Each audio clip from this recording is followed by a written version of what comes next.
एक योद्धा जिसने स्वदेशी के राह पर चलते चलते अपने प्राण न्यौछावर कर दिए। राजीव दीक्षित जी, दम है तो राजीव दीक्षित पे वीडियो बनाकर दिखाओ, दम है तो उसकी फिलॉसफी का प्रचार करो, क्योंकि कोई यूट्यूबर हिंदुस्तान का राजीव दीक्षित पे और उनकी फिलॉसफी पे इन डेप्थ वीडियो नहीं बना रहा है। सबको डर है। राजीव भाई दीक्षित को लगातार सुनता था मैं। ये तो राजीव दीक्षित की तरह बोलता है रे। राजीव दीक्षित का नाम लोगे। राजीव दीक्षित जी को किसने मारा? जिनके विरोधी भी जिनके चरित्र के बारे में सपने में भी प्रश्न चिन्ह नहीं लगा सकते, ऐसा उज्जवल और धवल चरित्र राजीव भाई। राजीव दीक्षित जी आप कह सकते हैं कि वो स्वामी विवेकानंद का एक रूप थे। जिस तरह से वो भारत की संस्कृति को ले जा रहे थे, उनको रहस्यमय तरीके से मौत हो गई राजीव दीक्षित जी को लगातार सुनता था मैं, बड़ा उनसे हर बात पर सहमत रहता था। उनकी भी हत्या हुई इसीलिए। आप लोग किस बेवकूफी में फंसे हैं? क्वालिटी ऑफ लाइफ की बात करिए, क्वालिटी ऑफ प्रोडक्ट बेवकूफी की बातें हैं। राजीव दीक्षित ये वही नाम है जिसे सुनकर मल्टीनेशनल कंपनी कांप उठती थी। उठ के राजीव दीक्षित जी को तो हमको लगता है मल्टीनेशनल कंपनी वालों ने मरवा दिया। राजीव दीक्षित स्वतंत्र भारत के महान लोगों में से एक हैं, जिन्होंने आजादी बचाओ आंदोलन, भारत स्वाभिमान जैसे आंदोलन को अंजाम दिए। राजीव दीक्षित देश में बने सामानों को इस्तेमाल करने के लिए लोगों को प्रेरित करते थे और विदेशी सामानों का बहिष्कार करने के लिए लोगों को प्रोत्साहित करते थे, क्योंकि विदेशी कंपनी हर एक साल करोड़ों रुपए भारत से लूटकर अपने देशों में ले जाते हैं। राजीव दीक्षित जी कोको कोला को टॉयलेट क्लीनर के नाम से पुकारते थे। और अगर पेप्सी कोक पीना है तो सोच कर पियो कि इसमें वही एसिड है जिससे टॉयलेट क्लीनर बनता है, और उतना ही एसिड है जितना टॉयलेट क्लीनर में होता है। मैंने एक बार पेप्सी का पीएच कैलकुलेट किया था, 2.4 है, और फिनाइल का पीएच भी 2.4 है, हार्पिक का पीएच भी 2.4 है। तो एक दिन मैंने सोचा हार्पिक से टॉयलेट साफ होता है तो पेप्सी से भी होना चाहिए। मैंने किया और एकदम झकाझक सफेद से।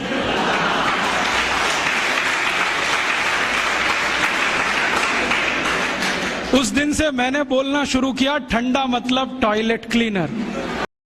राजीव भाई ने यह भी बताया कि किस तरह टूथपेस्ट कंपनी हमारे जान के साथ खिलवाड़ करता है।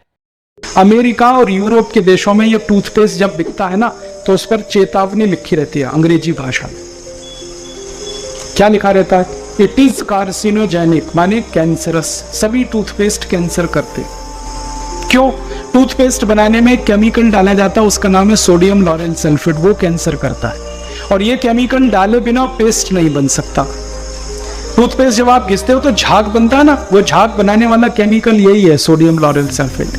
यही केमिकल होता है शेविंग क्रीम में, यही केमिकल होता है वॉशिंग पाउडर में, यही केमिकल है डिटर्जेंट पाउडर में, वही केमिकल है टूथपेस्ट में, वही केमिकल है शैम्पू में।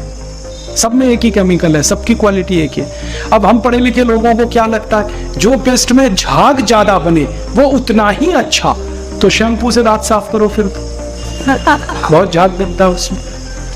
तो शेविंग क्रीम लगाओ दांतों में, खूब झाग देगी। ये झाग बनाने वाला केमिकल बहुत खराब है। राजीव दीक्षित बोलते थे अंग्रेजी बहुत ही गरीब भाषा है। अंग्रेजी का इतिहास पढ़ा तो पता चला मुश्किल से 1500 साल पुरानी है। उसके पहले तो अंग्रेजी थी ही नहीं दुनिया में। अब अगर हम हिंदी से इसकी तुलना करने लगे तो हिंदी तो हजारों साल पुरानी है, और संस्कृत से तुलना करें वो तो करोड़ों साल पुरानी है। और अंग्रेजी बहुत गरीब भाषा है। गरीबी पता है इनकी क्या है? इनके पास अपने शब्द ही नहीं है। लैटिन में से ले लिए, फ्रेंच से ले लिए, जर्मन से ले लिए, इटालियन से ले लिए, यहाँ से ले लिए, और खिचड़ी बना के तैयार कर दी। अपने शब्द हैं। शब्द इतने कम हैं अंग्रेजी में, चाचा हो, मामा हो, मौसा हो, फूफा हो, मामा का मामा, मौसा का मौसा, फूफा का फूफा। एक ही शब्द है अंकल। चाची हो, मामी हो, मौसी हो, ताई हो, बुआ हो, फूफी हो, फूफी की फूफी हो, एक ही शब्द है आंटी। कितने गरीब है। हमारे पास तो हर एक रिश्ते के लिए एक शब्द है। अंग्रेजी में एक शब्द है SUN, माने सन, माने सूरज। अब किसी भी अंग्रेज माई के लाल को मेरी चुनौती है कि इसका दूसरा शब्द अंग्रेजी में से निकाल के लाए।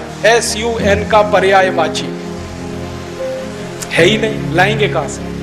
अब हम संस्कृत की बात करें, सूर्य एक शब्द है, दिनकर, दिवाकर, रवि, भास्कर, मार्तंड, 84 शब्द है हमारे पास संस्कृत में, अंग्रेजी में एक ही है।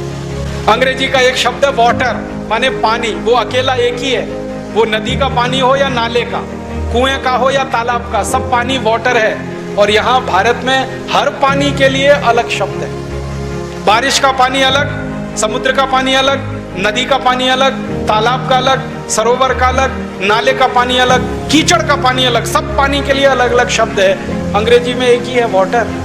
बहुत गरीब भाषा है अंग्रेजी। राजीव दीक्षित जी का जन्म 30 नवंबर 1967 को उत्तर प्रदेश के अलीगढ़ जिले के नाह गांव में हुआ था। राजीव दीक्षित अपने पढ़ाई पूरा करने के बाद अपने देश में हो रहे लूटपाट को रोकने के लिए लोगों को जागरूक करना शुरू किए।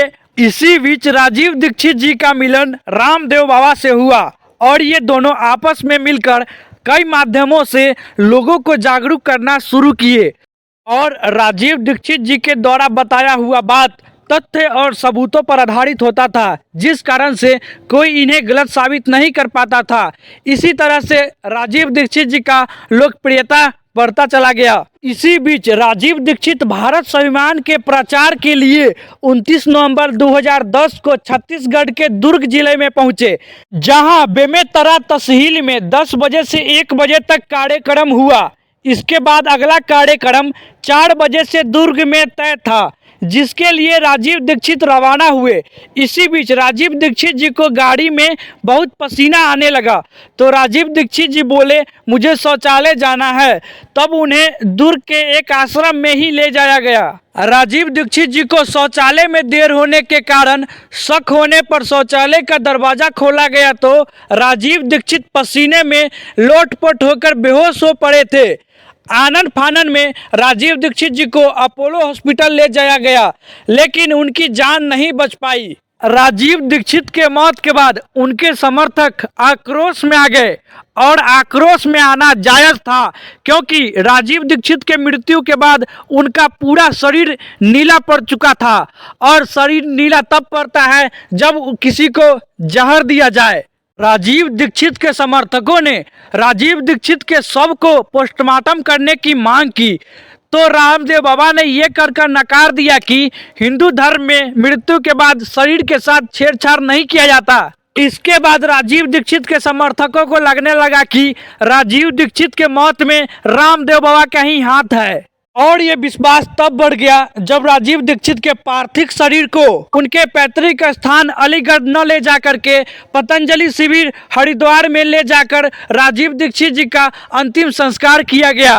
लेकिन इस बात का कोई ऑफिशियल सबूत नहीं है, इसलिए मैं इसका समर्थन नहीं करता हूँ। क्या बुरा, कुछ करके मरो ना, मरेंगे ये सब भी, बस अंतर इतना है, एक मौत ऐसी आएगी जिसको देश और समाज जिंदगी भर याद रखेगा, और एक मौत ऐसी आएगी कोई पूछेगा नहीं। तो हमने तो चुन लिया है दूसरा रास्ता, भगत सिंह वाला, ऊधम सिंह वाला, और तय कर लिया है कि जैसे भगत सिंह, ऊधम सिंह, चंद्रशेखर ने गोरे अंग्रेजों को भगाया, वैसे ही हम आज के इन काले अंग्रेजों को मार भगाएंगे इस देश में। हमारे देश में ये जो राजनीतिक पार्टियां हैं ना, ये पार्टियां नहीं है, डाकुओं के गिरोह हैं ये। हाँ, मैंने इनको पार्टी कहना बंद कर दिया, लुटेरों के गिरोह हैं ये, पार्टी नहीं है अब। और लूट में नेताजी लगे हैं, उनकी पत्नी लगी है, फिर उनका बेटा लगा है, बेटे की भी पत्नी लगी है, फिर उनका चाचा, उनका ताऊ, उनका भतीजा, उनका मामा, उनका साला, सभी तो लूटने में लगे हैं। बताओ कौन सा खानदान है जो नहीं लूट रहा? खानदान के खानदान लूट में लगे हुए।